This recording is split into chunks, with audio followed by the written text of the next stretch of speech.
Cause I got this bone, you tryna chase today. I don't think just because someone's telling you what to do doesn't mean you're surviving. I'm feeling great today. The thing you want is on the other side of hard, always. Those are all regrets for me. I ain't gonna lie, bro. I feel like we all have a purpose, either in us or somewhere it'll come to us. But a lot of people are afraid to go where it's at. And you gotta drop the weight to the side and then slide up on, oh my, and all the girls look, you're like, I've seen some people, they never stress. And then, As far as you know, whenever you see them, maybe. And when they got older, they still not stressed. Who are these people you talking about? And I've seen some famous people. Oh, people with a lot of money and time, and free time, and I know a couple people. freedom to pursue their next. They were like older friends, like older family friends. You know, Yeah. I knew they were older than me when I was younger. They were just living carefree, and now older, still living carefree. As far as you know, you don't know them. I mean, But to live carefree is to really be free. You know what I'm saying? To live for yourself is to really be true. what does that mean? To live, that's that's living. What? We surviving. We're surviving? Everybody's surviving. I don't think we're You're surviving. working a job, trying to pay your bills. Mm-hmm. Don't do what you want to do. Don't do it when you want to do it. Mm-hmm. You got structure from somebody else put on you. Unless you sort that out and you're doing it on purpose, you're surviving. That ain't living. But once you can make your own decisions and do your own thing and not really care about that, then you're living. Even if it makes no sense to anybody else, or if it's dangerous, or if it's stupid, or you're living. I don't think just because someone's telling you what to do doesn't mean you're surviving.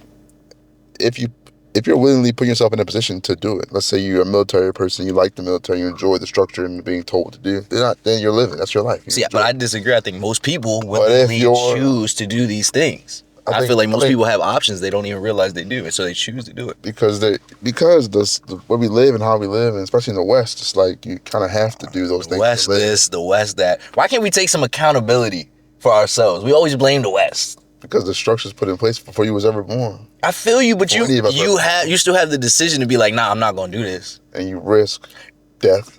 But that's the thing, though. You gotta take that risk to be able to be something bigger than what everyone else is. I agree, but it's hard. That's literally what the episode's about. It's hard when you have, the things in front of you saying that if you do this, you're risking your livelihood, your ability to feed yourself, put clothes in your bag, support your family, all this other stuff. And you gotta say literally F that, and you gotta go against the grain. You have to, but it's hard. It's the hardest thing to do for anybody. I'm not saying it's easy, but if you want something larger than what everyone else has, it don't gotta be larger. It's gotta be more fulfilling to you. That's what I mean. Larger in the sense of for yourself. Fulfill yourself. Yeah, not larger in the sense like, oh, this is bad just because you work this place and you're not a celebrity or start a Fortune 500 company. That means you're not successful. That's not what I'm saying. Life is what you make it, but I mean, a lot of people don't even know that they can make what they want to. They don't know they can make their way how they want to do it. They just kind of go with what they've been given, and they end up one day waking up and they're 50 and they put everything off that they want to do, and they're like, damn, I can't do shit else. Why you say 50? It's a random number.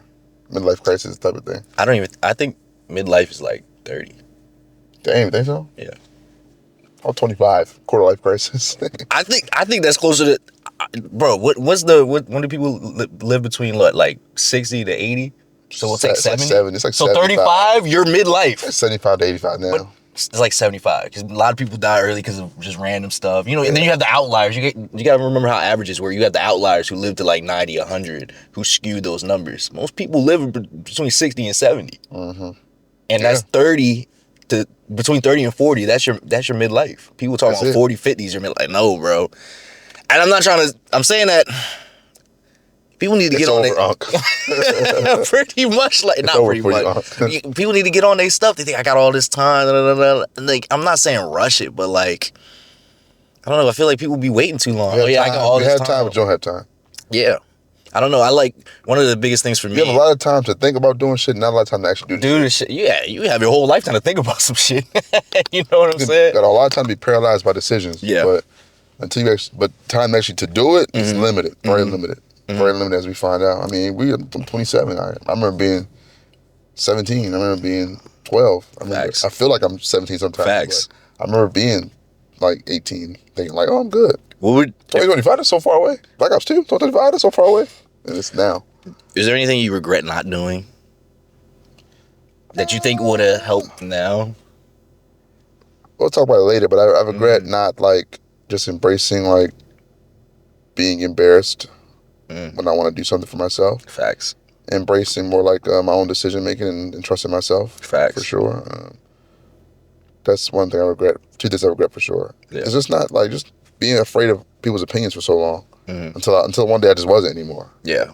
I think that's like one of the hardest. It happened to me earlier. Yeah, I think that's one of the hardest things, especially, for anybody, but young men stepping outside of, one, their comfort zone, and then basically not worrying about what their friends say or what society tells them they should do. That's where a lot of guys get paralyzed because they got this cool idea, or it's just a weird idea that they don't know is probably a multi-million-dollar idea, or just something that's going to change the landscape of everybody's lives, or just something that'll make them happy. Yeah, I and know. It's like, it seems absurd, but it's like something that wants to, you want to be. That'll make you happy. Yeah, and then they get paralyzed. I'm 27, so I don't have a lot of regrets because I'm only 27. But I do want to try more things for myself. The class here, class there. That's good that you don't have any regrets at Nothing your major age. yet. I mean, it's simple stuff. I should talk to this girl. So this girl, you know what I'm saying? A lot of crap. Those are all regrets for me. I ain't gonna lie, bro. I should talk to this girl. She like me. That's whatever. That's whatever. But the major stuff, I have a few, but nothing that's gonna cripple me. I don't think in the long run. Unless I let it. Yeah, mine is only that I didn't start everything I'm doing now a little earlier. That's what I meant by the embarrassment thing. Yeah, I wish I started a little bit earlier, and I know it's also kind of a good thing, which we're also going to get into, because I probably wasn't ready to go through whatever either scrutiny or even the good stuff. Those good stuff could have led to me doing some other bad stuff that's not good for me, either my mental, my psyche. You know what I'm saying? I wasn't ready at that time. At least I could be just coping, but I like to at least think that. I regret playing MW2 all day instead of buying Bitcoin. Nah. Made a stupid 11-year-old trying to play the game instead of buying Bitcoin. Hey, bro, we would have been up. I could have 100 Bitcoins. We would have been up. Is that what you would do if you can go back in time? Yeah, for sure. Just buy Bitcoin. Or just tell my younger self all the Super Bowl and finals winners and just bet on this team. But the thing, they say that if you go back in time. Butterfly effect. Yeah. So I'm saying it's not going to work out. I'm going to draft some bubble wrap. I ain't touching nothing. Just you being there is going to sanitize my hands. Because then he's going to start thinking about some different stuff. He's like, who was that guy? He just told me. And then that's just going to send the wave of everything changing. I'd be so mad at myself if I got that info and still did nothing with it. I'm like, yeah, you're just destined to be a fucking loser. Destined to be a fucking chud. Yeah, what is this word? Yeah, what the hell, man? Hey, tell me about this viral penguin video that that you have some type of deep emotional connection with for some reason. Made me cry when I first saw it. Oh my goodness. You don't believe me? No. I swear to God, I did. I don't believe it's been like 2 or 3 days since I saw this video, and it's been on my mind since then. And it did make me cry. I got emotional watching it because it resonated with me. I think it resonates with a lot of young men. The video is originally, the clip is from a documentary from 2007 about Arctic animals or whatever. One of those Planet Earth, one of those things you see all the time, that come out all the time. I think the narrator is Werner Herzog. You heard his voice before, I'm sure. When you hear the video, you'll recognize his voice. Yeah. To get back on topic though. So originally, the clip that surfaced years ago was they were watching this colony of penguins, and penguins, usually their life consists of their colony where they all hang out together, and they go on this long walk to where they feed at, where the fish is at, and stuff like that. And they walk across ice sheets, whatever, do what penguins do. So at one point in their observation of the penguins, one of the penguins, in the middle of walking from where they live to where they eat, he stops in the middle. He stands there, looks around, and then he turns around and runs out to these mountains in the distance, like 70 kilometers away, 43 miles away, it's roughly.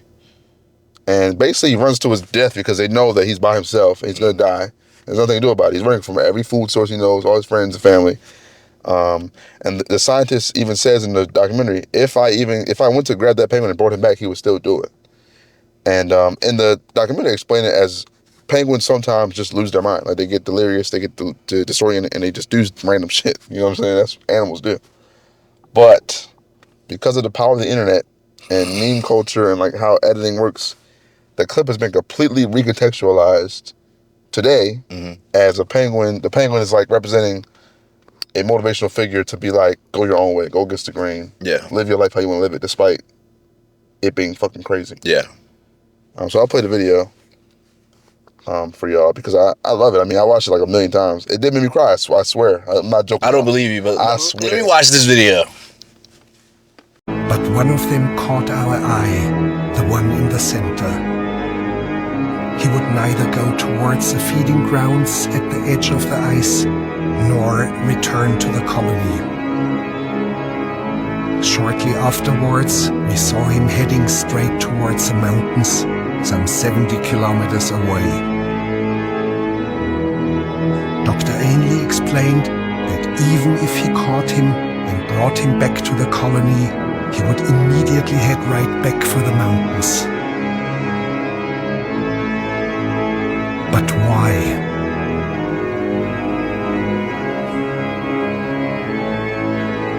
So like originally, it was like people perceived the penguin as like a nihilist, which is like having no faith in anything, no faith in nothing, just wanted to die.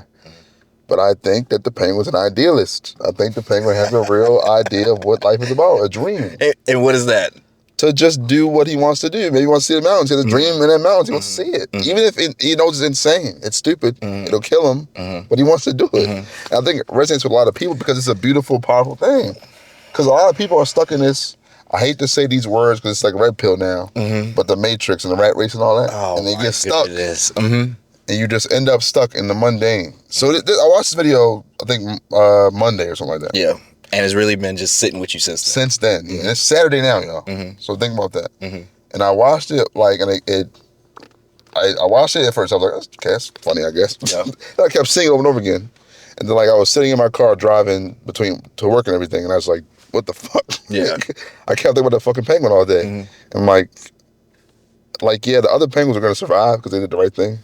But this penguin's going to live, at least until he doesn't anymore, as he's living his life. So do we know if the penguin made it to the mountain? Most likely not. It's 40 miles running. You just into nothingness, a barren waste. He probably went to a polar bear, get killed or something. But like the time he spent while he was running out there, in my mind, he was living better than any penguin he knows. Now I will say one thing. Let me preface it. The internet, like you said, is amazing. Being able to turn this. You can turn any clip, and then if you edit the same way, a certain way, it comes something else. So, but what I really do want to talk about is this penguin really does show something about life, right? Like, listen to me for a second, right? Everybody else in his colony was going towards the food, the water, whatever, right? He said, I'm going to break away from that because I want to go see those mountains. And I don't care if I die, I want to go see those mountains, and I'm going to do anything in my power to go see those mountains, right? And then what were they saying about the penguin? He has a neurological disorder. Something's wrong with him. You know what I'm saying? So think about this. Really think about this. They do this to us all the time. Yeah, we want to do something that's extraordinary, something that someone else that outside of the norm, that our colony or people around us would never do. You must be crazy. You have to be crazy. There's something wrong with this person. He's not right in the head. Until you prove them right. So that's why I asked that question. We don't know if the penguin ever made it. He probably didn't. But if he never took that chance, he would probably never known. He would have went crazy anyway. Yeah, he would have went crazy anyway. You know what I'm saying? And I think it resonates, especially with young men, because a lot of young men today feel lost. I mean, you have to think about like all your leaders or whatever, supposedly, right? In the government, you have so much stuff going on today with like people are literally just openly shady, openly evil people. You look at entertainment, and some people are fake and fraudulent. You look at like even the red pill space you talked about earlier, stuff going on now with them with the Miami thing. They don't stand up for anything. They're all just fake people who just say shit to get your attention and take your money and leave. So a lot of people they're looking for something. They're looking for something or someone to give them a way out. When reality is the penguin shows you that maybe it's just you. Maybe it's you that needs to get yourself out. And that's why I think it's beautiful, because you have to go against the grain and live your own life to make anything happen. I want to compare it to certain people throughout history that I like. I think went their own way. We have another topic about someone specifically, but this is just on my mind because I thought about it too. Yeah. Do you like NASCAR at all? You ever watched it? A little bit, yeah. You know who Dale Earnhardt Sr. was? Yeah. I've heard of him, yeah. So Dale Earnhardt Sr. was one of the greatest racers of all time. He died in the Daytona 500 in the middle of the race at 49 years old. He used to be called the Intimidator because he drove aggressively. Yeah. He would block people off. He would ram them off the road, whatever he had to do to win. So I bring him up to say that Dale Earnhardt Sr. died doing what he would have probably asked 100 more times to die doing, without question. He would have asked, if he went to heaven and was like, can I get a redo? And they was like, okay, well, what are you gonna do? I'm hop back in that car one more time. I got to. The man was 49 years old, driving 180 miles an hour, trying to hit somebody else. Like, you know what I'm saying? And like, when I see people do that, or I think about like, one of my favorite movies is Point Break, right? Where you have this story about this FBI agent has infiltrated this bank robbery team. The bank robbers use the money from the bank robberies to fund their lifestyle, where they snowboard, they surf, they skydive, they do extreme sports, they just have a fun life, they do whatever they want to do, and they do it to feel something. Mm-hmm. At the end of the film, when the bad guy somewhat got away and they finally catch him, they catch him in Australia, where he's finally about to catch the biggest wave ever on record. He's been trying to do it for years. Yeah. And he tells Johnny Utah's the FBI agent, he tells him, like, just let me go. Let me ride this wave. I ain't gonna make it anyway. Mm-hmm. Let me ride the wave. Y'all got me. Mm-hmm. Let me do what I want to do. Let me live my life how I want to live it. Yeah. And he lets him go and he dies on the wave. But I feel like I said earlier, if you asked him again, how you want to live your life if you get a chance over, I wouldn't change it. Mm-hmm. And I think that's it's obviously sad that these people die. Yeah. It's sad that Dale Earnhardt Jr. races today and he has to know that the turns he's making killed his dad. It's sad. But I also think that if you die doing what you love to that level, there's no better way to go out. You know what I'm saying? And I think people are, I'm afraid at least, to look up one day and I'll be 78 and I can't move like I want to and I ain't do nothing. Mm-hmm. I'm just a dude. And I just die in some damn nursing home or something like that. When I could be like 58 and die skydiving or some shit. You know what I'm saying? That's what I want to do. Yeah. You know what I mean? Mm-hmm. And this is just to everybody out there, start now. You don't have to wait. If you're fucking 16, 26, 36, 46, 56, it doesn't matter. Start now. Whatever you want to do, just start now, man.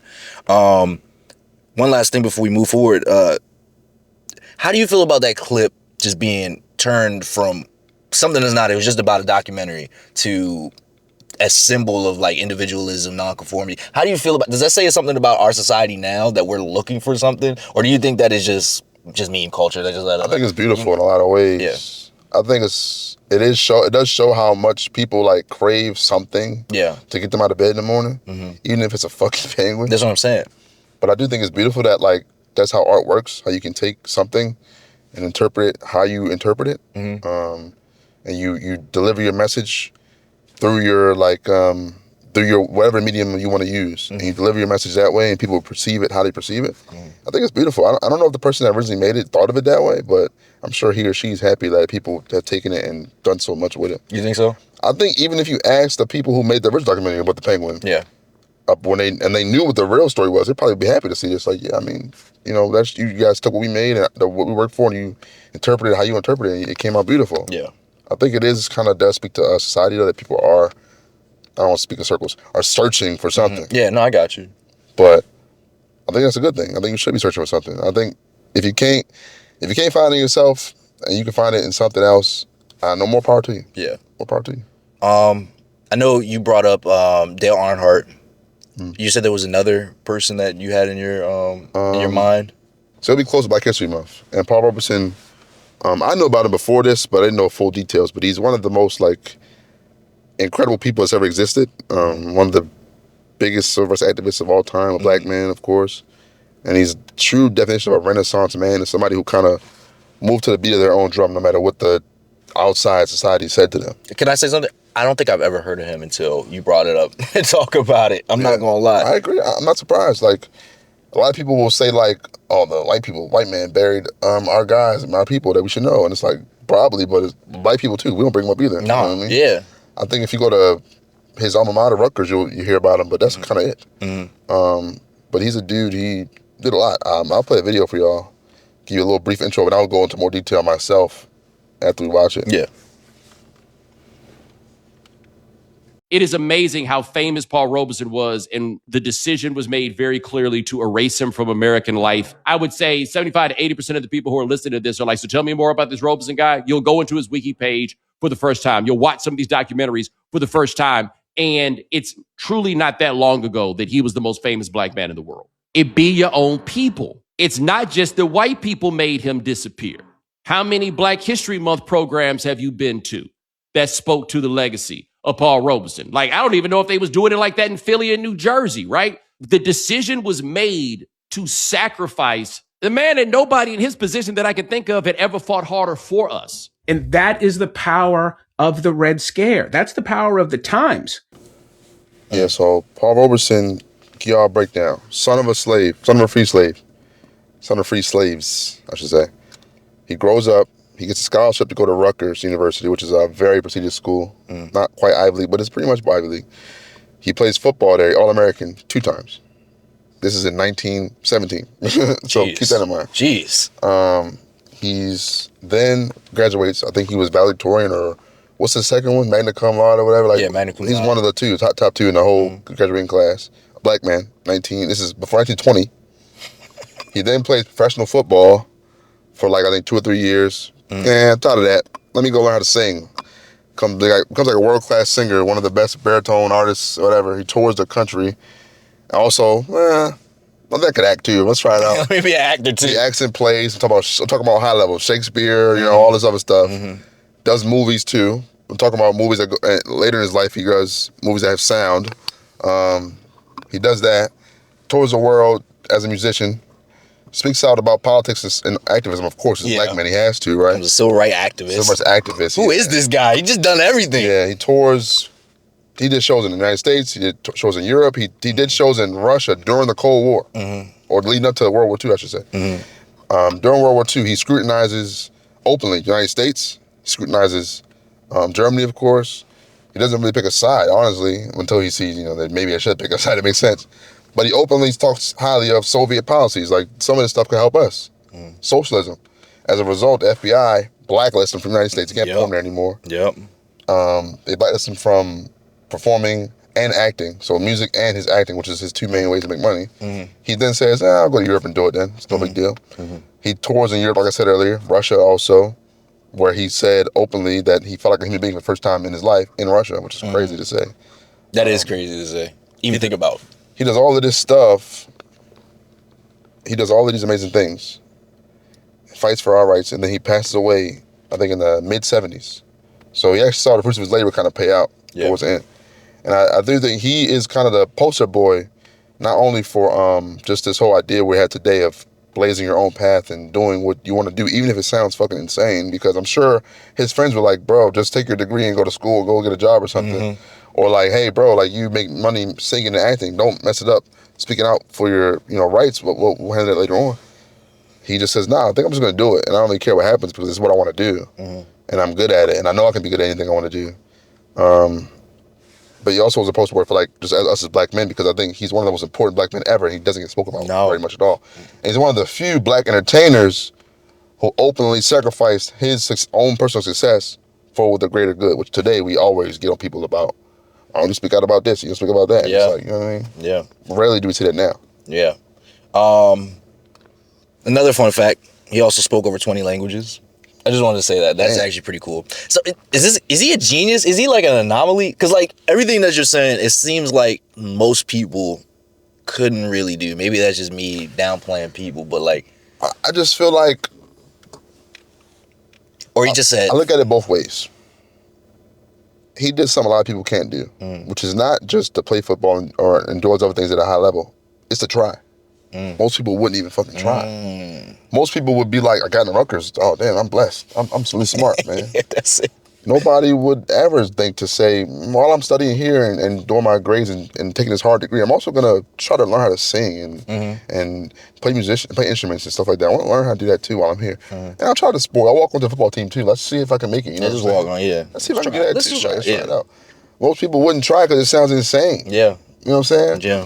Or to be a black man in the 20s and 30s and say, I'm going to see the world. Let's go to Europe or something, see how they treat me there. And knowing that you're risking your life probably, really, because you never know what's going on over there. It's fully Russia and all that stuff. And mind you, you're at home in America and you're hearing about the Soviets and the communism and how horrible it is. And they're taking over the world. The Red Scare is a real thing. I mean, they were imprisoning and they were imprisoning people here and blacklisting people here all the time for having even the slightest socialist ideas. So he takes the risk to go over there because, imagine today if me and you went to North Korea or China or something and we landed and was like, I kind of like this actually. Like, remember when Speed went to China and everybody was like, yo, China cool. And they fuck with him. Like, that's how it was. But imagine no social media. You just got to go, like, raw dog. Gotta go. Like, that's the sea. Let's see what's going on. And you want a boat because the planes wasn't all that back then. And it's like, I think this is a definition of, like, not only a Renaissance man, but a man who's confident in himself to try and live his life how he wants to live it. I think that's, like, a rarity. Yeah. And I think that's why these people like him, they make a name for themselves and they become so famous because it's like, yo, people like look at him and say, damn, I could never do that. Yeah. That's how they feel. Yeah. So they want to like pedestalize him. But in reality, you could probably do that too, you could take some bits and pieces of his mentality and do it to your damn self. And that's what I think people don't really do. Yeah. I think it's easy to listen to somebody and all that and watch them. But to actually take into something they do and say, you know, I think I'm going to try to take an acting class myself. I like movies. Yeah. I could probably do that. Or I'll take a script writing class or something. Maybe I can make a movie. Or I can be in a movie. Or maybe I can play a trumpet or something I never knew. Yeah. You never know till you try. This is a little random, but you know, like Kanye, he got blacklisted. He can't perform in the United States. You know what I'm saying? I don't know. It just remind me of this a little bit. Not remind me, just something that popped in my head. You heard of that though, right? Yeah. What's up with that? Do you know anything about that? Talking about the current drama? Yeah. Why can't Kanye perform in the U.S. anymore? Like literally. I think is it that song specifically, or is it that song? I heard he can't perform at all. Oh damn! I didn't know that. You didn't hear that? No. Yeah, I heard he That's like nuts. he can't perform in. That's a shocker. Cause ain't he like a Trump boy? I guess he token got spent. I guess. Yeah, like I heard. Damn, man. You haven't no Kanye I didn't know concerts. Yeah, you didn't know about it. Yeah, it's not just the song that one. No, That it's sucks. I've only seen Kanye once. I saw Watch the Throne once. You did? Yeah. How was that? Amazing. They played Fellas in Paris like 7 times in a row. Yeah. At the end. I was like a kid though, but I had a great time. Oh yeah, that was that concert when they did it like 7 times. I heard. I was here. Yeah. I love music though. I mean, but I was a kid, so I was like, you know, I don't think I hit the gravity to hit me till later on in my life. But I was Jay-Z and Kanye. I was damn near front row. Yeah. Yeah. But anyway, how much was those tickets? My fault. I didn't pay for my dad paid for them. Oh, type. That's me, his homeboy, Timmy, like my uncle, and then his daughter. So we all went as a group of 4. It was great. This shit was probably expensive, wasn't it? Most likely. But, back on topic, like, I didn't know Kanye was banned from performing. But that sort of thing would happen a lot in the 20s, 30s, 40s, 50s, when you started to have any sort of socialist ideas. Martin Luther King, a lot of the FBI's file on him was talking about his socialist ideas, not really the ideas of racial equality. It was more so about the socialist ideas of general equality, universal healthcare, stuff like that. That was more their issue, you know what I'm saying? That's what they kind of wanted to get him out of the way for, really. You know what I'm saying? That's what happens a lot. Yeah, it was never about the racism. It was about, you know, the money and, like you said, his other political ideas. Yeah, I mean, the U.S. is disposed of entire governments because they have some socialist ideas. Yeah. Because Russia somewhat, you know, likes them as a country, like in the Middle East and South America a million times. Like Ronald Reagan sold guns to drug cartels and drug dealers so that they could fight off the communist government in their country, you know what I'm saying, Nicaragua. So yeah. Wasn't there another someone else? Iran-Contra affair. There was a U.S. Olympic person, black guy, who went over to Russia or somewhere else, and he got treated amazingly, but came back here a few times. You know what I'm talking about, though? Yeah. They've been talking about him recently, like in the 20s, early. It was black and white times, like.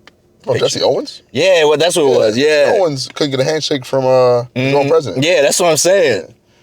I think Hitler despised him too because he was a black man. He made the Aryans look bad, but Hitler shook his hand, I believe. Yeah, out of respect. You know what I'm saying? So that's hey man, Jesse Owens is one of them for sure. You had in the '60s too, people protesting as well in the Olympics, fist in the air. You know what I'm saying? But yeah, I don't know. I think today's people are so crippled by inaction. You know, you have so many choices that you don't make any choice. Yeah, that's how life is today. I think you get paralyzed by fear and by choice because there's so many options today, and we have so much information about everything. I feel like back in the day when there was less information available, you could just take the risk and nobody would really care or know because you didn't know anything about it and nobody knew and nobody would know you did it until you came back and said, "Yeah, I ain't really do nothing. It didn't work out for me, but it's cool." You know what I'm saying? I think that's kind of a luxury that we don't have anymore today. What that? Not having all the information. I think that's a good thing sometimes. That ignorance kind of helps you in some way. Oh, hell yeah. And I think also social media, not having to be vulnerable and show yourself to people helps you, because a lot of people, like, you know what I'm saying, like, they want to post themselves doing things and all that, and they get ridiculed and they never do it again. And that's sad to me. Because imagine we post this podcast and niggas start saying we're stupid or something. They do. I mean, yeah. And I was like, I can't do this anymore. I feel so bad. And like, I feel so bad about myself. I feel stupid. And it's like, you never know where it could go because you just let people get in your head and talk you out of it. You know what I mean? But yeah, that's just, it's so hard, man. I'm not gonna lie. Like, extremely difficult. because I just remember, like you said earlier, I remember when I was young, I didn't do a lot of things because I did do some things because I just said F it and I don't care what anybody thinks, but there was a lot of stuff that I did stop myself from because I was like, I don't know what people are gonna say, or they did say something about it and I was like, I can't take that ridicule anymore. So I paralyzed myself. I stopped myself even if I wanted to do it. You know what I'm saying? You know where we would be right now if we just were not as worried about people thinking, and we could just, and instead of just all that other shit, instead of that, in 2015 or something, we just all got like capture cards and started posting ourselves gaming or whatever, or anything, or streaming or anything, and it's like, you know. But here's the thing. We're even 2020. But here's the thing. Us going through that process of being, okay, we're scared, but then fighting through it, that built some type of, discipline, being able to get past that mindset. You know what I'm saying? Basically, if we didn't take that process of getting past whatever fears we had when we were younger, if we did have that success, we don't know what would have stopped us later, or what could have been, just going through our minds later that we could have either lost it all or just reverted back to where we were at the beginning. Because we didn't build up that discipline, that strong mindset to go against what everybody else is saying, to push past and do the hard things. So you're saying you're a fan of delayed gratification? Yeah, to an extent, yeah. Is that what they call it? That's just delayed gratification? Yeah, instead of instant gratification, it's delayed gratification. You work hard for something for a long time, and the process of building up that hard work and that sort of like body of work, when you finally do make it through, you have all the tools to maintain it and stay there. Yeah. And go even higher. I agree.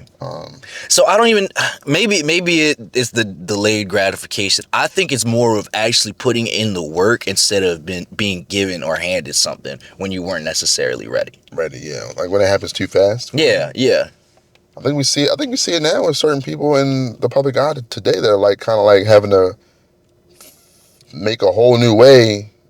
Even when it seems like they have everything already, they have to make a whole new path because they feel lost and like unfulfilled. Yeah. It's happened too fast. You know I'm gonna bring up, right? Oh. Your favorite streamer. Your favorite streamer. Not my favorite. I don't watch streamers. But the Kai thing, I respect it because he's putting himself out there. He's risking, humiliation or people talking shit about him all day. But he is at an impasse, I feel like, because he's younger than us. He's 24, maybe. Something like that, yeah. Real young. Probably feels like he's already completed life, but he did it a little too fast. Maybe not thinking out loud, but I'm sure he might feel that way. And it's like now he has to try to reinvent himself and blaze another path that he already did. And maybe the path he was on before, maybe instead of him blowing up in 2020, maybe if he blew up in 2022, it'd been better. You know what I'm saying? Yeah. Starting from, I don't know when he started, maybe 2018. I think we're really going to see now, especially now that he's doing this whole clothing line thing. We'll see if he's willing to endure whatever comes with that, because he might not be good. I'm not trying to bash Kai, but I don't think he really knows too much about fashion like that. So he's gonna go in there. He's probably gonna fail. He doesn't. You know what I'm saying? So he's probably gonna fail. Not saying I don't want the young man to fail, but he might fail. That's usually what happens when you start something new. You go in there, you try and do a push up. But that's life. You supposed to fail. But that's what I'm saying though. If you don't fail enough, you ain't gonna learn. From what we seen with him with his grow up, it was like just a really fast blow up. He just went straight through. Right time. Exactly, that's what I'm saying. So we really didn't have to endure the things that a lot of other streamers and a lot of the other content creators had to go through, artists and all that. They had those years where no one's listening to their stuff, no one's listening to their stuff. You know what I'm saying? And rejection. Exactly, the rejection and all that. So now he's gonna have this clothing line.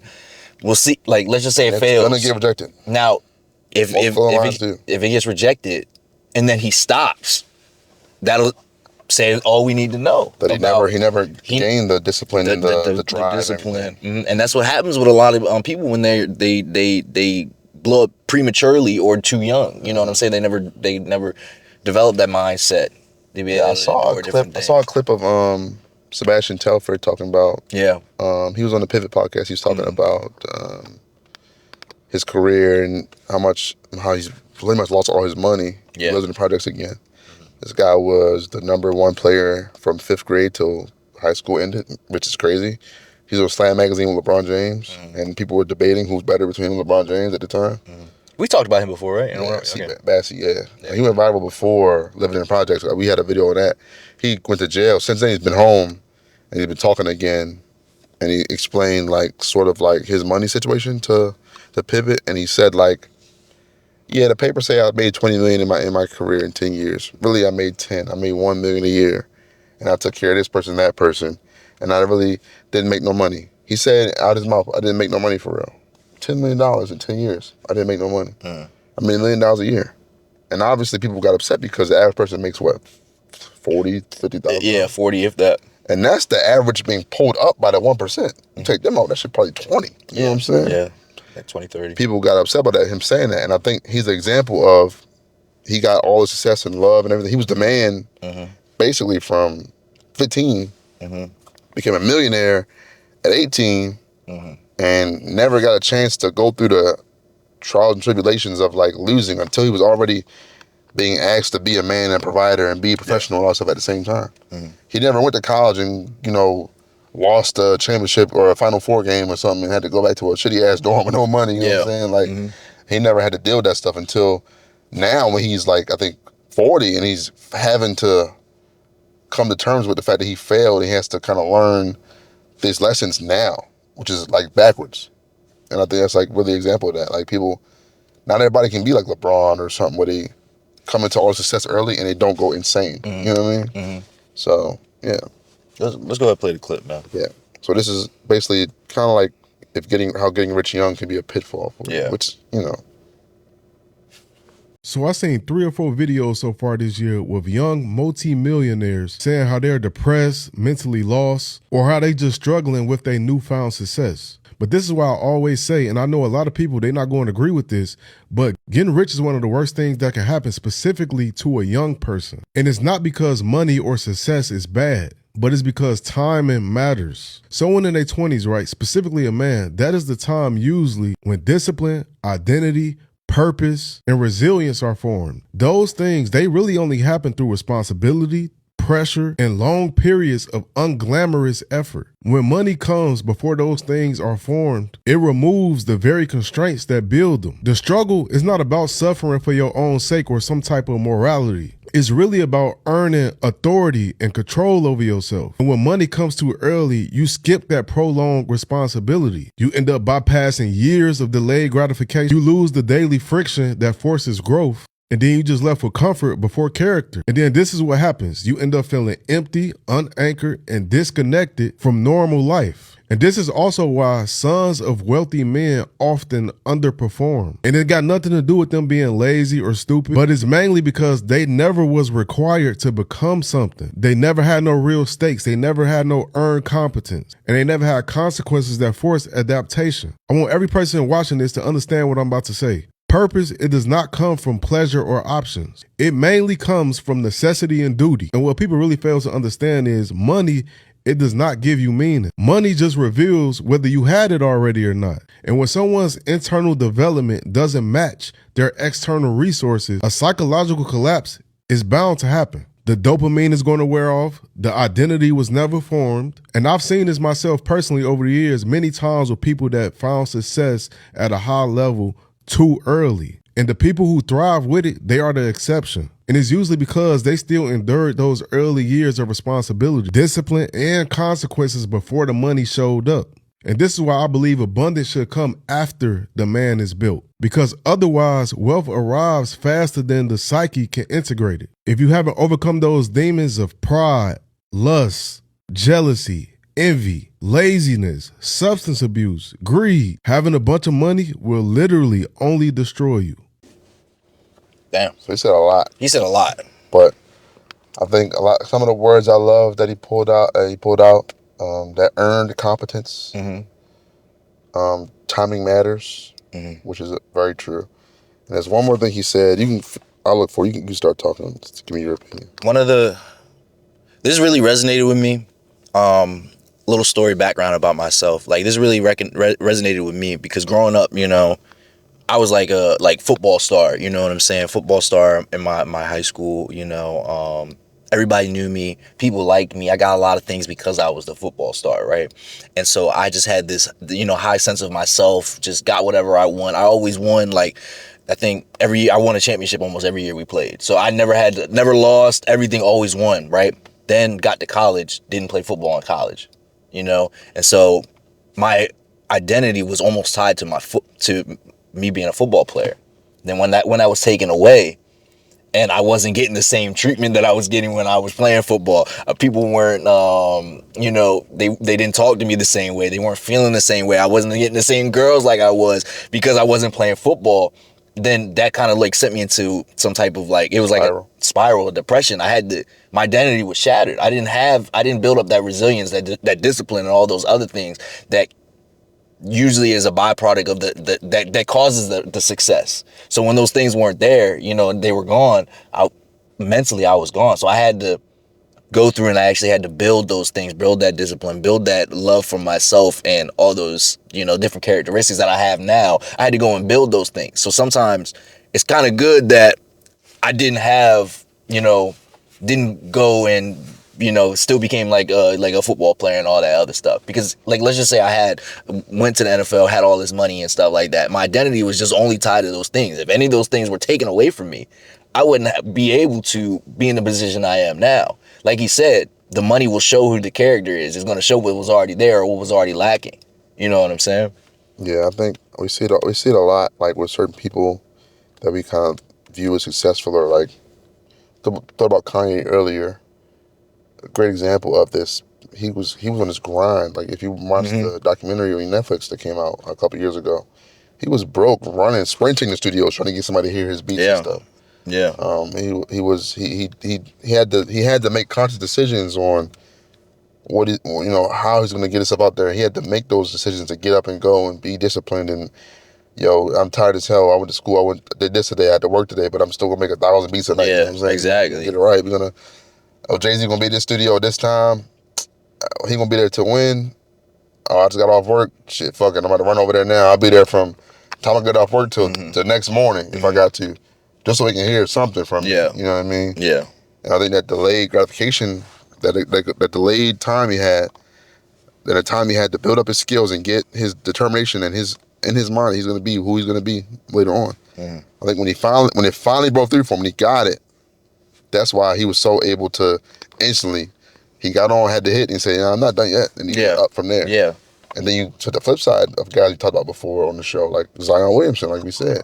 Clearly a guy who got money too early because he's still dealing with the pitfalls and the lust and everything like that. And his identity is still so heavily tied to women and all that stuff that he hasn't really found himself yet. Exactly. And it's hurting him in the end. His Jordan deal about to end, actually. And he's not going to be re-signed. Yeah, he's not going to re-sign. I don't know if it's a behavior thing or if it's a lack of sales, whatever else, but they're all tied together. I mean, if he played more and did more cool stuff on the court and had less scandal, people buy the shoes more. You know what I'm saying? Just being real. So you see it all the time. I think that it also made another good point about like the sons of rich people or like the kids of rich people, how they squander it or they don't succeed as well because they don't have any of the drive or effort to be that because they never had to go through what their parent went through before them. And it varies, but I think that's also very true. It depends on who you are, obviously, but it depends. Because, I mean, Osama bin Laden had wealthy parents, and he still did his own thing and built something up. So, I know bad example, but I'm trying to, think here, guys, of people that are exceptional. It's for good or bad reasons. You know what I'm saying? So, I guess it varies, right? But, I feel you. Going back to, my story, I didn't have that struggle. Like I said, I was always winning, just giving stuff because of who I was and all that stuff. Having that stripped away from me, taken away from me, helped me build that drive, helped me redefine my identity and make me understand who I was and what I actually wanted. You know what I'm saying? Gave me that drive to push through no matter what. And you got to lose. You got to take losses. You got to face doubt from yourself, from others. Yeah. But you got to push through it. Because I couldn't handle that stuff before. Yeah. I literally could not handle any of that stuff. Yeah. And then once it was taken away from me and I had to, it ignited something in me that I didn't have before. It made me able to endure. So separates people in life who does what they want to do and people who do kind of what they feel like they have to do. Yeah. Is that moment they face that resistance, they quit. And you got to face resistance. You have to face friction at some point. And if you quit, you'll never be able to live your own way and grind and go your own way and go your own path. You're stuck because the resistance is going to come and you're just going to fold immediately. Yeah. And you're stuck. So studies show that sudden wealth can increase depression and identity confusion in young adults.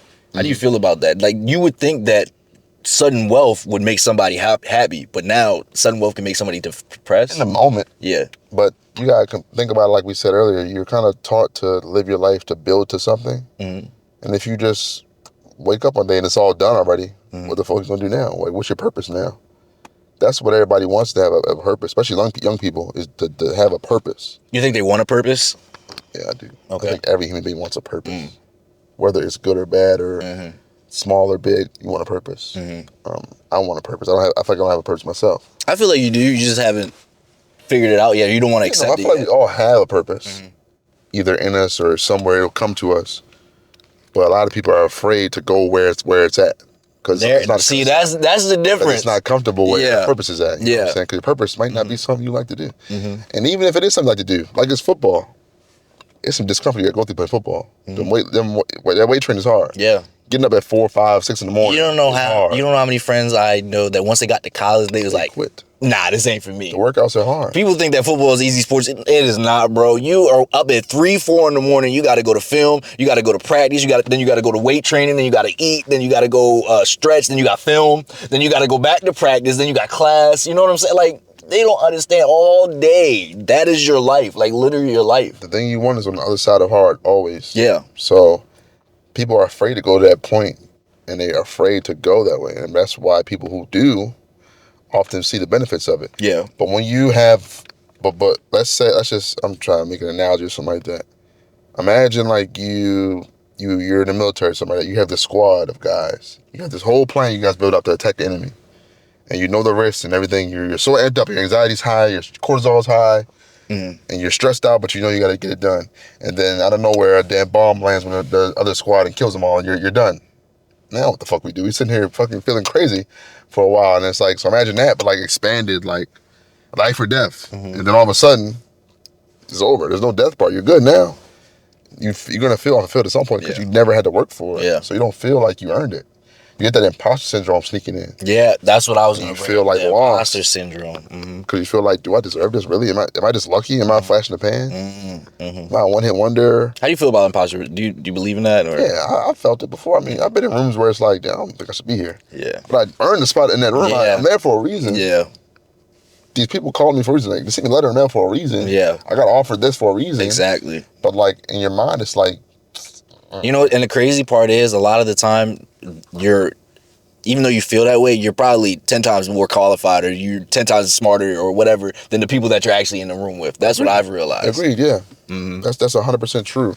A lot of times, especially like when it comes to black people, especially like we had hell yeah. I would say minorities in general, right? Because a lot of times minorities grow up and they have this sort of feeling from society as a whole, they're not good enough.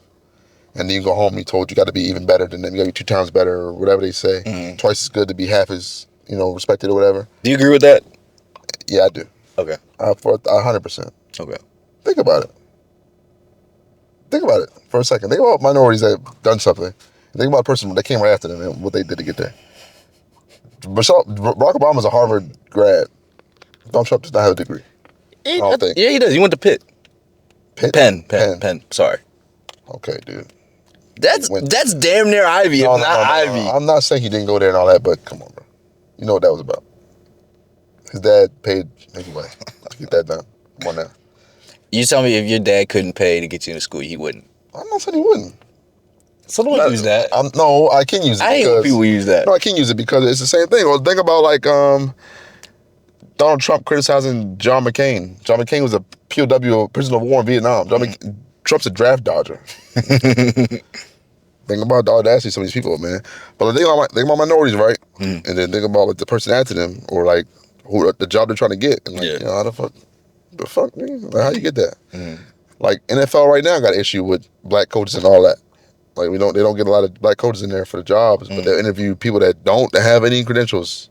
Phillip Rivers got an interview for a head coach's job. Yeah, he just played a couple weeks ago. He ain't qualified. He got wait. Phillip Rivers got what? Phillip Rivers got interviewed to be the head coach of the Indianapolis Colts. Phillip Rivers. Are you dead ass? Ain't he playing right now? Or he was? He was this year. And now he about to be a coach. He came out the couch at 44 and played, which is another white thing that certain black people can't do. And then he got an offer when he interviewed for the Bills head coaching position. Who he know? Josh Allen, apparently. Without ever coaching, even like his kids in school. Mm. But anyway, back to you don't think that's more of knowing people versus, niggas know people all the time. They don't get no opportunities. It's about who you know. They don't know the right people. But I feel like only non-minorities, only white people can get that benefit of the doubt just because they know somebody. Because somebody black, you know me, but you really good fit here. You know what I'm saying? You know what I'm saying? You know me, but I can't really put you in a position, man. I'll look crazy doing that. You know what I mean? I'm gonna disagree a little bit, but go ahead. I understand what you're getting. I understand what you're getting. But we can get off the race thing. Yeah, let's do it. I mean, I love the race thing, but we can get off the race thing. You better topic on hand, right? So just that delay and that sort of process of building yourself up, and it's not about suffering, right, or the struggle. Yeah. It's not about struggling just for the sake of struggling. Yeah. Because some people suffer and never accomplish shit. They just happy to suffer. You know what I'm saying? Happy to suffer is crazy. But no, you're right, though. Some people are happy to suffer. Shit. It's crazy when you really think about it. But to be in a position where you're able to suffer and know that it's for a better cause because you're still going to get up and put the work in that you need to do, that is what separates people. And that's why when you finally get it, you appreciate every single moment of it and you stay humble. Notice the streamers that get rich, what they always go by was saying, it's harder than 9 to 5. But then you talk about a guy like Queso, right? The big fat guy streamer. Sorry. That's all I know, man. But he was grinding for years, 2K, all this other stuff. So he finally, the next couple of years, became huge. Yeah. Streaming. And he even said, he was broke until a couple years ago. He was broke doing all that shit, 2K and all that, until now. Mm-hmm. And he was like, I'll never take it for granted. I'll never sit here and be like, yo, this shit easy. Or Duke Dennis, same thing. When all his homeboys are saying, 9 to 5 shit, streaming harder than that. Duke, he's 30 now, I think. He was already older. He had a whole military career on shit before his internet shit took off. He was like, this shit is a blessing. I love this. All the money I've earned, I'm cherish every moment of it. The traveling, the cars I want to buy, the help my family out, put money for my kids. Yeah. Now I'm happy. I don't take none of this for granted. And I know how hard it is. It's easy. That's the difference. You can spot that shit immediately, how humble somebody is. Yeah. I feel like immediately, bro. Some people say that's like a humiliation ritual to get there. How do you feel about that? You know what I don't like? When black people would be like, oh, you sold your soul to me. Because they just don't. Because black people just don't understand that sometimes you just make it. And I guess there's a truth to that in some cases of selling your soul. You don't literally walk into a room and a cabal of demonic people take your soul, wear masks, whatever. But selling your soul in terms of sacrificing your own morals and beliefs for money. Yeah, we can say that happens a lot too. All the time. But I think the ritual more in a sense of you have to be willing to be humiliated and humiliate yourself to make it. Mm. And it's not about doing silly shit to make it. It's not about being the big dancing eating nigga or whatever. Nah, I hate that. Grooving Gorilla. Yeah. That's his old name, by the way, y'all. Grooving Gorilla is crazy. Which is a nuts ass name to have as a black man. That's what I'm saying. I will give him this. Humiliated himself a lot. But he's a successful guy because he likes to dance and eat and he made a lane for himself. Do I agree with it? No. Not a big fan of minstrel shows, personally. But I see the reasoning for him doing that. And I see the insanity that comes with that. But he made it happen for himself. Or I Show Speed or something like that. The motherfucker was a minstrel. He was a fucking psychopathic. He might as well had on pink lips and a watermelon in his hand a lot of times. Mm-hmm. But he turned around and I saw the insanity in it. He's a kid, but also I just saw that he knew I need to be shocking and crazy to get where I want to go. Jay-Z is selling drugs his whole damn life and decides, I'm going to start rapping at 26. You know what I'm saying? And it's okay. So you have to go through that, I guess, almost putting yourself in a lower position to get yourself to a higher position? No, I wouldn't say lower. I'll just say, even if it's something that's not really embarrassing, but it's embarrassing to you, you have to risk, posting videos of yourself talking in a car is probably embarrassing to you at first. Mm-hmm. You're it's kind of cringe. Mm-hmm. I don't hearing my own voice in the video. But I endure it because I know that the end goal is a lot better. So it's internally humiliating to me. Mm-hmm. You don't gotta be jester maxing to like get where you want to go, but you do have to endure sort of like that self-consciousness and some ridicule from others a lot of times when you want to do anything. And it don't got to be entertainment, by the way. We talk about it on the phone. You could say tomorrow you want to start a landscaping company, right? And people would be like, "You gonna get rich cutting grass, nigga?" Like, that's how people think. Yeah. Because they're afraid of like somebody with their own idea, and they're scared of like, you know what I'm saying? But they're gonna ridicule you because they want to bring you back down to where they are, where they ain't want to do nothing for themselves. They don't want to think for themselves. Yeah. But that's a ridicule you have to go through, and it can be anything. It don't got to be just like I want to be an entertainer. It could be like something that makes sense. I want to be a real estate agent. Yeah. Oh, you know, everybody wants to sell houses now. How you gonna be different? Yeah. Niggas gotta answer for anything. You know what I'm saying? I want to be a dog breeder. You can rich off Frenchies. Like, you know what I'm saying? Yeah, you could actually. Yeah. You know, stuff like that. So, yeah, let's pull up the video. We'll pull up the video for y'all. I like the video because it's short and sweet, but the guy in it, he gets the point across very efficiently. Mm-hmm. If you're going to choose to be anything in the year 2026, choose to be humiliated, because being good at anything meaningful requires some sort of humiliation ritual. They mocked the Son of God, and you think you get to miss that step? Come on, lock in. Keywords though, anything meaningful. Yeah. Meaningful. Yeah. And the thing about meaningful things is that is a person-to-person basis. Whatever you decide is meaningful to you, then have at it. Yeah. Skill acquisition research shows embarrassment is common during early mastery. Skill acquisition research? Skill acquisition research. Embarrassment is common in the beginning part? Yeah, and it's common during early mastery phases. So when you're first learning anything new, you're gonna get some type of embarrassment because our friend Jamor snowboards. He just posted a video the other day of him snowboarding. And he's grinding on rails and all that. He's come a long way. But I bet if I asked him to post his first videos, he'd busting his ass. Oh, hell yeah. Hell yeah. Well, think about it too, like with the gym or whatever. Yeah. You remember a time you could lift the bar after that? Hell yeah. I've had that bitch fall on me. Like, I need someone to pick it up. We're talking about embarrassment. That's humiliating. We're talking about embarrassment, dog. It's humiliating to get on the bench or get in the lift and grab it and it doesn't move when you pull it. And people looking at you like, oh, it's humiliating. And you got to drop the weight to the side and then slide up on, and all the girls look, you're like, and the leg weight's all loud at the ground. That's oh my goodness. Everybody turned. Triggered me back to my PTSD. Hell yeah. But that is what you got to endure because lifting weights, getting in shape is meaningful to you. So it's you got to deal with it. I remember Liquid, he was first learning how to skate. Always busting his ass. Always. Now then he twirling and all that stuff. Like, you know what I'm saying? So it's part of the territory. It's part of life. Yeah. It's part of life. Anything you do. Even if you start a new job and you in that bitch training and you don't know certain things people saying and you in the training, you in the meeting like, let's do this. And somebody asks you something and you have an answer. That's humiliating. Oh, hell yeah. You know what I'm saying? But it's part of the process because you want to be there. You want to put the work in and get there. You're trying to be a public speaker and then you messing up. Oh, tough. Do you like public speaking? I do actually. Yeah, it's cool. It's cool. But I know why people fear it, and I know that it's tough. It's humiliating when you stumble over your words and you stutter. Hell yeah. I'm right now actively speaking a little slower than I normally do, so I sound better, so I don't stutter with my words. I hate when I do it. So I'm embarrassed by it. But I know that by doing this a lot more and getting better at it, that's cool. Hell yeah.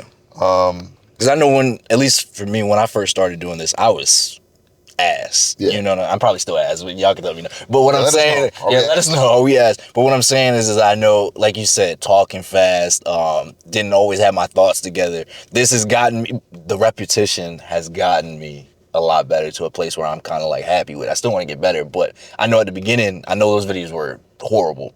You know what I'm saying? So basically, I still put myself out there. I said, fuck it. Yeah, I know I'm going to be bad at this at first, but the more I continue to do it, the more practice I get in, the more hours you put in, the better you're going to get. Because it's meaningful to you. And I think when you're trying to live your life and we keep saying go against the grain and blaze your own path, right? You have to find things that are meaningful to you and don't let anybody downplay that shit. Yeah. Don't let nobody make you feel embarrassed about what you care about. I don't care what the fuck it is, bro. I don't care. I don't care if you're 35 and you love Pokemon and you collect Pokemon cards to this day. Don't let nobody downplay that shit, because when you're doing it and you're in the moments where you're just there, you loving it, you're happy, and that's when you're living your most life. It's when you're living. Don't let nobody downplay your shit. Yeah. And the last thing is that you learn through the feedback. Absolutely. You know, people think that people laughing or that ridicule or just people, that rejection is just, it's hurts them or harmful. It's actually feedback that you can use to learn from. And I had to learn that too. I know when I was first starting doing whatever and I was getting rejected or people said, nah, this ain't it. I would ask myself or I'd ask them, why didn't you like this? Or Yeah. And I would take that feedback and I would go back to the drawing board, to go back to my room, sit there, maybe cry a little bit, but I'd just be thinking, all right, this didn't work, but this worked. Now what do I got to do to make the changes to get the results that I wanted? And it worked. It's a feedback loop. You know what I'm saying? And you gotta adapt. Y'all be surprised how many people tell you something is ass or something they don't like what you did or something like that. Or they think it's a dumb idea. Go ahead and ask them why. Oh yeah, definitely. And I bet you a lot of people won't have an answer. They were just hating, or they was on their own shit where they're like, this nigga want to do something on his own or his life, and I'm hating on him for it. Mm-hmm. That I'm telling you. So a lot of times the constructive criticism will come. Recognize that. Take the advice. Take the beating mentally, the embarrassment, and then try again. Yeah. Try again until that shit's done. Dust yourself off and try again.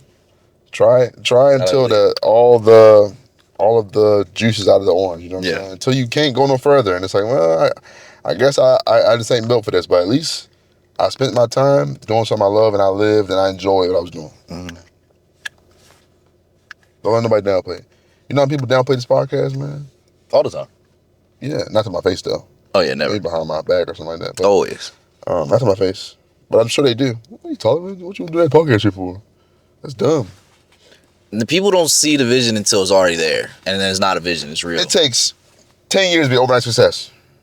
It takes years to be overnight success, bro. Mm-hmm. It takes years to be an overnight success. Yeah. I want you to think about what I'm saying, y'all. It takes years to be an overnight success, and I say that because when you make it, you know the time you put in to get where you are. Yeah. But the people watching only know the end product. Mm-hmm. When you talk about these athletes and stuff and these ball players or something, people only know when they watch the games. Well, he fucking suck. He ass. Mm-hmm. That's why he a backup. You don't know that man or that woman spent every waking moment of their damn life trying to perfect their craft to get to where they are now. Mm-hmm. For that exact moment. You don't know that part. Mm-hmm. 1,000 hours for this one moment. 10,000 hours for one moment. And they still might come up short. Crazy. It's insane. But, you know, you sit around and you say like, he's ass, he sucks, whatever. And it's easy for you to say because you've never committed yourself to anything. Never committed yourself to anything. That's why I don't really listen to people when they be rapping. Yeah. Because they would never do half the shit that I'm doing. Nope. No. Even try to do half the shit that I do. So no. People are so afraid. Yeah. It's sad. Mm-hmm. It was a good episode. I liked it. I like the temperament of it. We had some good serious stuff. Mm-hmm. It was calm. That was cool. Mm-hmm. Respectful. You feel me? Mm-hmm.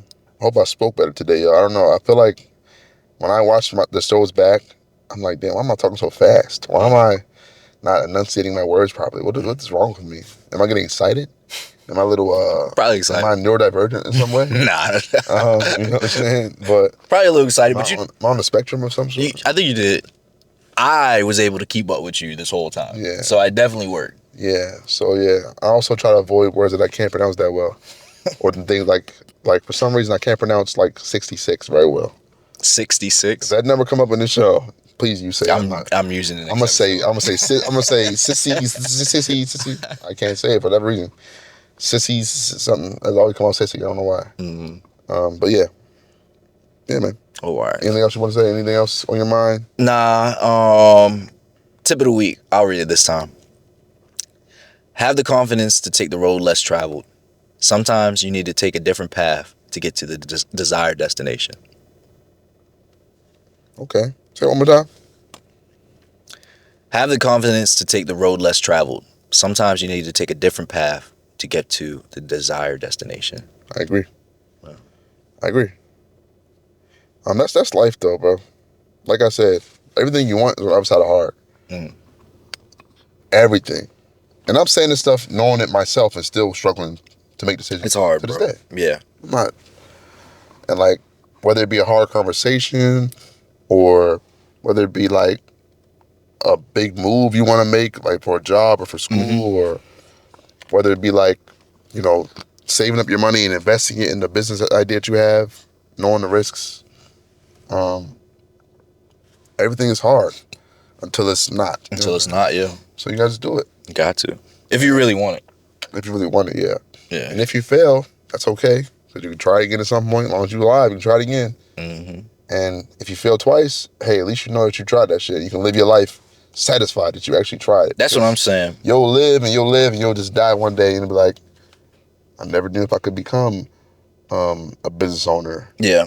I never knew if I could become a singer or an actor, or I never knew if I could travel the world. I never knew if I could learn a new language or learn a martial art or something like that until you try. Yeah, I'm at the point now, I'm at the point now where I'd rather try and fail than to not try at all. Absolutely. And I know that's so cliche. These cliches are cliches for a reason. That's what I'm starting to realize. No matter what era of humanity. That's what I'm saying. Saying the same That's thing. what I'm starting to realize. These cliches are cliches for a reason because they have some validity to them. You know, at first when I was like, that's just cliche, it don't mean nothing. But as I'm getting on, I'm like, oh shit, they were right, low key. I feel like that's also part of life. A lot of times, you know, we're coming to realize a lot of the stuff they were telling us when we were younger is actually the true and the right thing to do for a little bit. Don't get me wrong, there's a lot of wrong they told us too, but a lot of the cliches, like, you know, follow your heart, those are there. It's real. Yeah, that's what I'm saying. You can't let nobody downplay your goals, bro. Hell your no. dreams. Hell no. And if they do, fuck them. Fuck them. Let them to be in your life. Yeah. Let them to be in your life. And some people try to frame it to you like, I'm just preparing you for the reality that you're going to fail. Fuck you. Fuck you. Fuck you, Fuck bro. you. That's evil, disgusting. It's evil, dude. Yeah, nah, fuck that, bro. I want y'all, if y'all have kids or are going to have kids or plan to have kids, and your kids come up and tell you that their dream is something insane, asinine. I want a first man to walk on Mars or something like that. Don't tell your kid they can't do it. Yeah. Because if you do that, you just crush your kid's spirit for the foreseeable future. That's what I'm saying. But you tell them that, okay, well, let's start working on get you a astrophysics degree or something like that. You know what I'm saying? Like, help you become an astronaut. Let's do it. Yeah. You just gave your kids so much more confidence than the next person that you might have just created the next Buzz Aldrin or Neil Armstrong, you know, stuff like that. So yeah. I think that's really important. Instead of telling them, oh, it's too hard, give them the tools. I'm trying to be more realistic with your goals. Yeah, right, like you say, get him a physics book, let him read it, and he'll realize if it's too hard for him or not, you know, or her or not. Yeah, don't be like, oh, it's too hard, you gotta read all this. No, bro, give them that book, let them decide if it's too hard for them, if that's what they really want to do. Because maybe it's not too hard, maybe it is hard, but that's something what they want to do. Yeah, don't let me a little bit realistic with your goals. No, be delusional. Be delusional. You gotta be delusional. I keep telling people, you have to be. I don't care if you gotta sit in the mirror and tell yourself, I can do X, Y, and Z 100 times a day. One of them days, you gonna believe that shit. So, yeah. Yeah, man. Anything else? Nah, man, like I said, shout outs. This is a really good episode. Shout out everybody who's been supporting us, you know, our family, our community that we're building here. Growing fast, growing good. You didn't know we're back in a Lexus RC350. Oh, yeah. Yeah, gotta shout that out.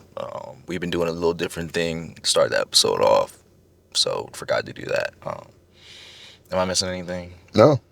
Like, comment, subscribe, share. Do what he's saying right now. Yeah. Also, when y'all see this, it'll be past, but I hope everybody stays warm this weekend. We'll see if it actually snows, as much as they say. I doubt it. What do you think? They were saying 20 inches at first, now they're saying 10. Either one, that's still a lot. 10 is a lot. Either is a pain in the ass, but 28, nigga. Anything other than like 2-3 is a lot in my opinion. 2 feet was a pain in the ass if that happened. Everybody stay warm enough because it's cold as hell out here. I woke up this morning, my phone said 10. It feels like -8. I said, okay. You stay in the crib for a little while. Yeah, it's 21 right now. It feels like probably negative something or 0 or something like that. So, yeah, man. Stay warm. I was definitely, when the winter started, I was one of the people, it's going to be a mild winter, bro. Ain't going to be much snow. You thought so? Nah. So I'm thinking that's winter. Every damn week it snows. So, it snows every week. Literally. Yeah. And it's negative something or it's low teens every week. So, yeah. Yeah. Stay safe, stay warm, like he said. I think I got nothing else. Anything? Are we missing something? I feel like I'm missing something. We did this every week. Shout out to Car. Maybe I'm just overthinking it. Any personal shout outs you want to give to anybody watching? Shout out y'all. Shout out you. Shout out you. Yeah. You right there. Yeah. The person right there. Yeah. You. I know what you've been doing. Oh yeah, I do You have. need to stop doing that. We're gonna be. Or keep doing that. This will be available on Spotify, Apple Music, all these other streaming services soon. It's not yet. RSS feed, gotta get popping, yang. Yeah. Word is born. Yeah, this is gonna be available all that soon. So you can listen and on the go, work out, run, jog, all that stuff. You ain't gotta see our beautiful faces anymore. Or ugly faces if you think we're ugly. You just hear our voices and be cool. Yeah. It's soon. It's not ready yet, but it will definitely. I'll let everybody know. It'll probably be a big announcement and all that other shit. And you can listen, and when that start, we gonna be telling you about a 5-star and share all that shit too on air too. But yeah, that'll be great, man.